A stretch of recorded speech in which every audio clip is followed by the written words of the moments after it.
it's Wiki Whisper, and I am just having my lunch, so I thought I'd make a video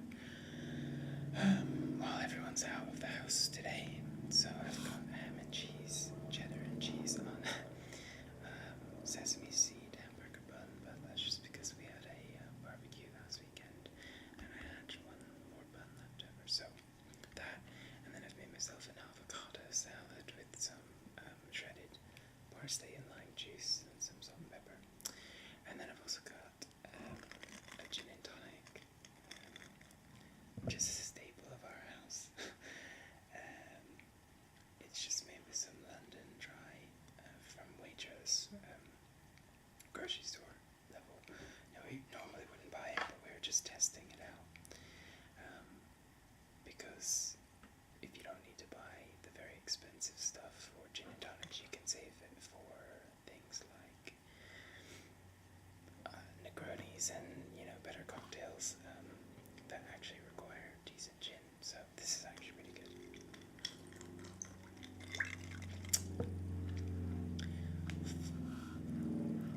5 ice cubes, a double shot of gin, your preferred gin, preferably probably Gordon's or Beefeater or something like that, and a wedge of lime, not lemon, and then topped it up with tonic. One little small tin of tonic will do. And that is my partner's fail-proof recipe for gin and tonic, and it wins people to be gin and tonics all the time. The people who say they don't even like gin get converted because of this recipe. So anyway, I'm quite hungry, so I'm gonna go ahead and eat.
to London. So we took a train, went up to Solihull. They were just, I have to say, I still hate the UK border agency. But these people were so friendly and so nice, and their offices were in like what looked like a little terrace house. That it was adorable, and they were just very friendly. And they were like, "Oh, sorry, we're not ready for you yet. If you want to go have a coffee, there's a waitress, John Lewis, inside of the shopping mall down the road, and there's a little food court and everything." And it was just like, you would not get that in London. I've never met anyone like that in London, which was that they were so competent and friendly. So I don't know, that was really nice. But anyway, the Home Office is being disbanded. I mean, not the Home Office, goodness. The border agency has been disbanded and is moving back under the remit of the Home Office. So whatever. I mean, I'm sure that office will still be there, but whatever. I don't really want to think about the border agency anymore. So yes, my expiration date for when we have to apply again will be in January of 2016. So that's quite crazy to think about. I know it'll go by in a flash because my last visa that was for 2 years went by so fast. And I thought, oh, 2013, that seems so far away, but it goes really quickly. But anyway, yeah. So that's done, and then I got the little card. I got a text message from my manager, who I've talked about before. I'll come back to that in a second, but I got a text message, and she said, "David, can you apply for your job online today, please?" And I said, "Sure," so I did it immediately. Bada bing, bada boom, long story short, I'll be starting on Monday. Thank God. I am so tired of being unemployed. So anyway, there's that.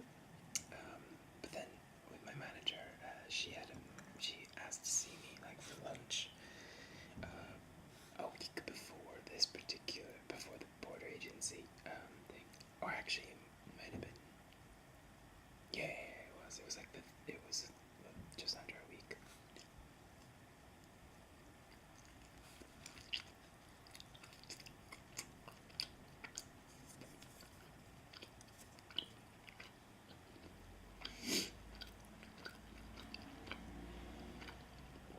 So I met her in the city, like the financial part of London. It was called the City, if you don't know that.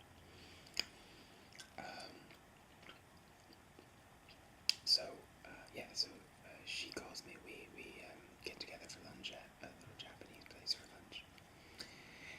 And I'm thinking, oh Jesus, what does she want to talk about? We're like, why can't we just talk over the phone, or we can't email it or whatever, or why does it have to be lunch? Why couldn't I just come into the office or something like that?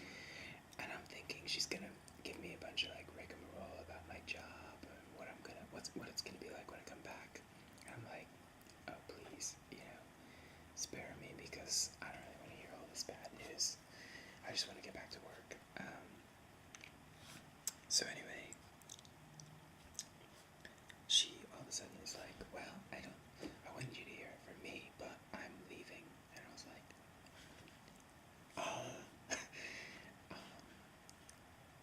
and she's been there for like 3.5 years, so it's kind of crazy to think. Nearly 4, actually. So yeah, so she'll be leaving, and I don't want her job, so, but she was really lovely about it. Like, she was like, I just want to make sure you're okay, and I know that you're not wild about like progressing into my job or anything, etc., etc., etc. And she's just been really lovely. So I don't know. I think it's probably partially that she's leaving, and partially that I don't know. She feels like there doesn't have to be such a professional wall between us. So maybe that's it. Maybe it's not. I don't know. But our relationship has gotten pretty good. So we'll actually overlap for about a week and a half. She's leaving the middle of this month. So we'll have like a week and a half. It's so weird because I don't know my company without her.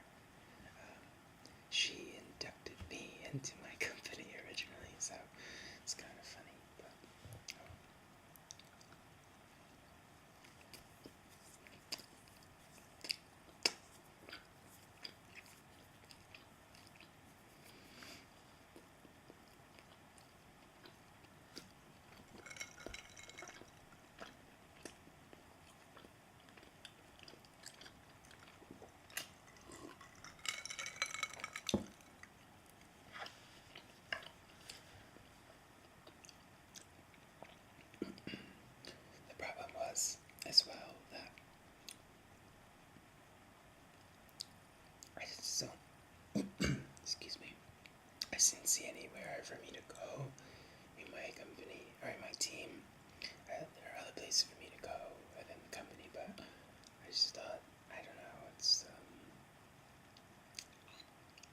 it just was like, if I was gonna stay in the team,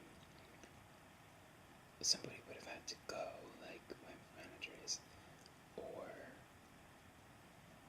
I don't even know what, they would have had to create a completely new position, which they did for the north of England and Scotland without me getting my pay rise. So I was like, I can't be happy about this when I'm still waiting on the pay rise that I was promised a year ago. So yay, so I'm kind of glad that they know that I want to move along from training. I still have to do a bit of it, but when I get back, well, anyway, avocados. The fork is mushier than it already is.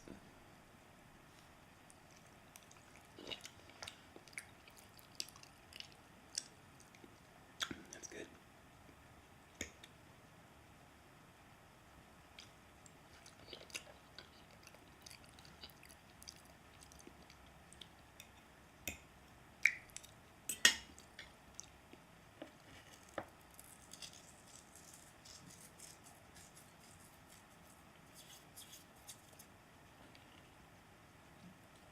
It's just salt and pepper. White salt, or white pepper, and molten sea salt.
It's like a seed.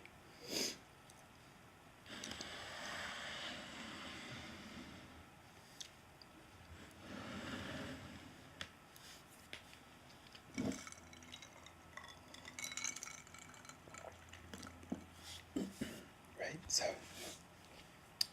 our family came back to the UK. She goes home every summer, and she came back and got us this present. It's The Drunken Botanist. It's by Amy Stewart. She's like a botanist who knows a lot about the way that plants influence and make the world's alcoholic drinks. So I thought, excuse me,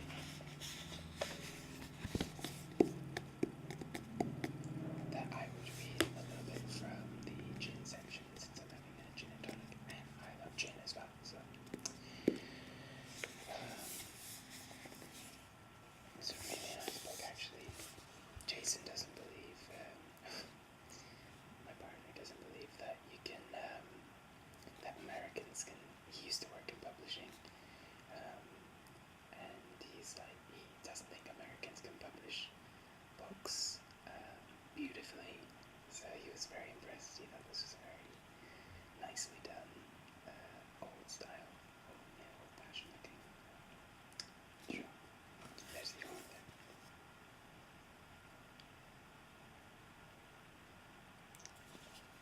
Amy Stewart is the award-winning author of 6 books on the perils and pleasures of the natural world. She's the co-founder of the popular blog Garden Rant and is a contributing editor at Fine Gardening magazine. She and her husband live in Eureka, California, where they own an antiquarian bookstore called Eureka Books. That sounds about right.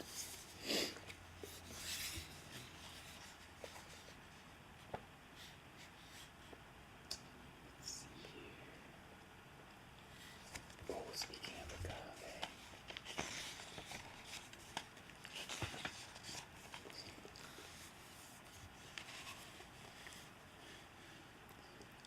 Agave is the fruit plant thing that is used to create tequila. And I hated tequila always, so but a few weeks ago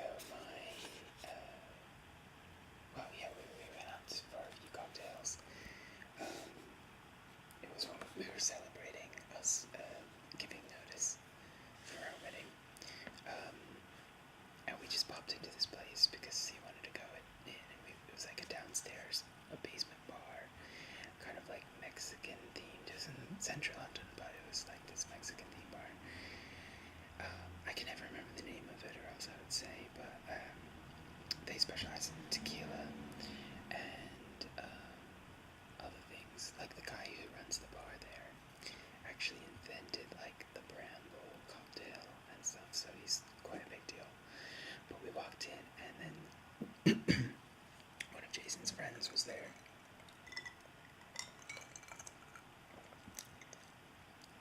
And called over to him, and we went and sat with him.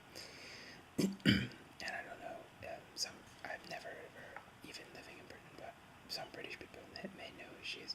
We met a woman named Cleo Rocos, Rocos, I guess. She used to work in television, or still does, I guess, a bit. UK television as like an actress, comedian kind of stuff. She's not really a comedian, but like comedy programs she used to do. She's got a Wikipedia page and everything, but now what her thing is that she owns a tequila company. It's her own brand of tequila with this other guy that we met, and she was lovely, and it ended up just being Jason and I and Cleo and her business partner. Everybody else left, and we sat there for like another 2 hours just talking about drinks and and she gave us like a free like bottle of agave syrup, which was created in Mexico by I think a Mexican scientist, she said, and she just said that it's like a really great natural sweetener, so I've been using it on my cereal. It's really good, and it's the same plant that makes tequila, so I think that's fitting. But she also,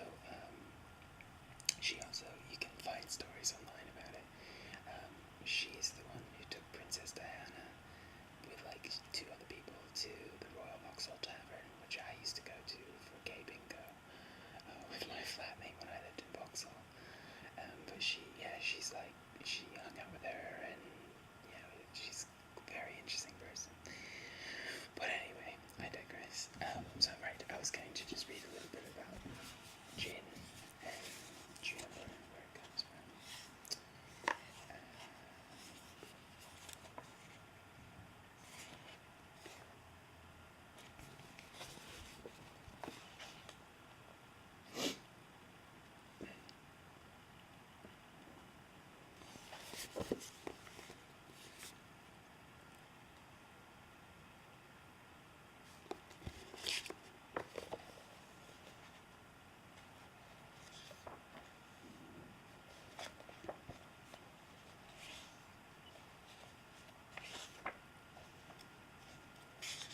Here we go.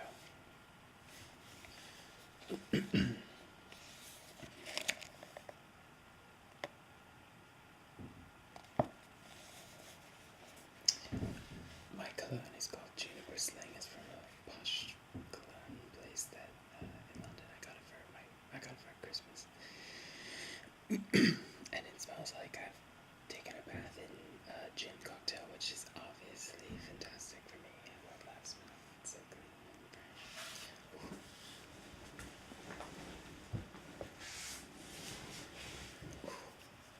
Cook's getting my nose falls. Alright, so juniper. Cocktail historians are on a race to discover the earliest precursor to gin in medical literature.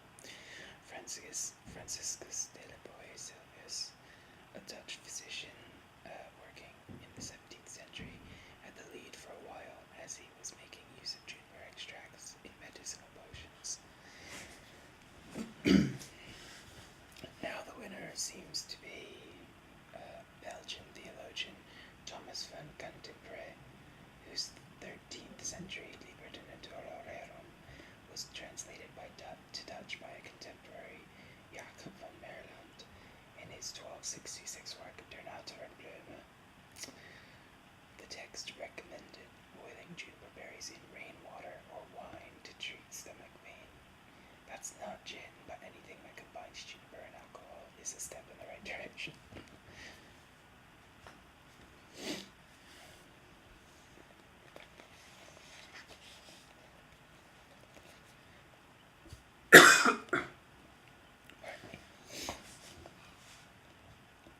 So here's a little table, our little list. It says know your gins. Distilled gin is alcohol that has been redistilled with juniper and other botanicals with added flavorings. Jenever, a Dutch style of gin distilled from a malted mash similar to that used for whiskey. Luda is an older style that is darker in color and has a stronger malt flavor. Jonge is a newer style that is lighter in flavor and color, usually owing to more refined distillation techniques. Either may be barrel-aged or unaged.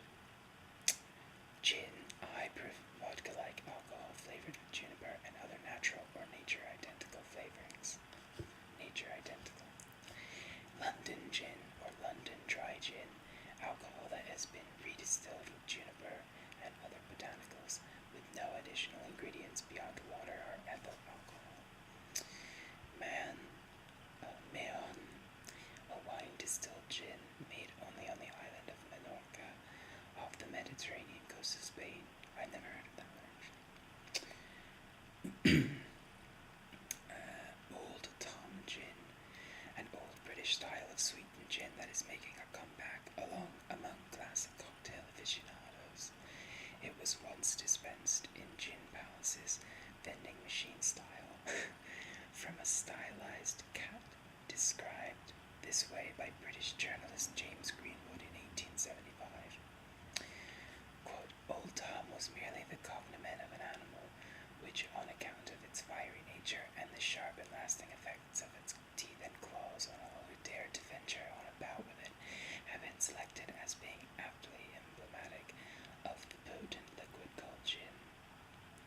And then finally, Plymouth gin, or rather penultimately, Plymouth gin, a type of gin similar to the London dry style that can only be made in Plymouth, England.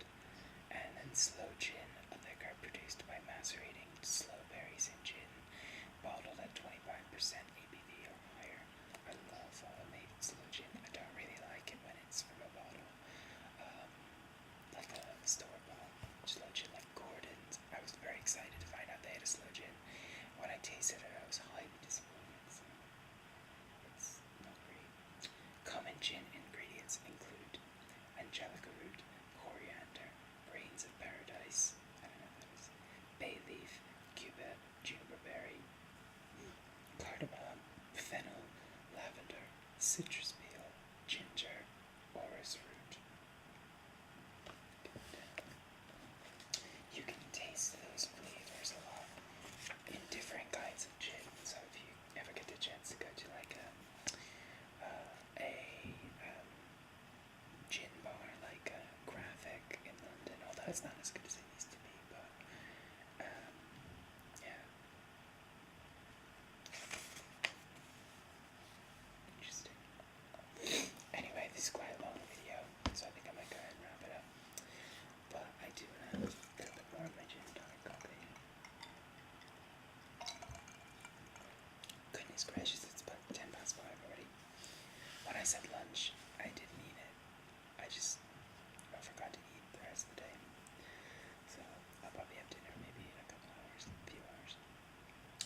beautiful day, so I'm going to go for a walk out on the heath. And yeah, it's hopefully next time I make a video I'll actually be back to work, so that would be very exciting. I hope everyone's well. Thank you for the wishes about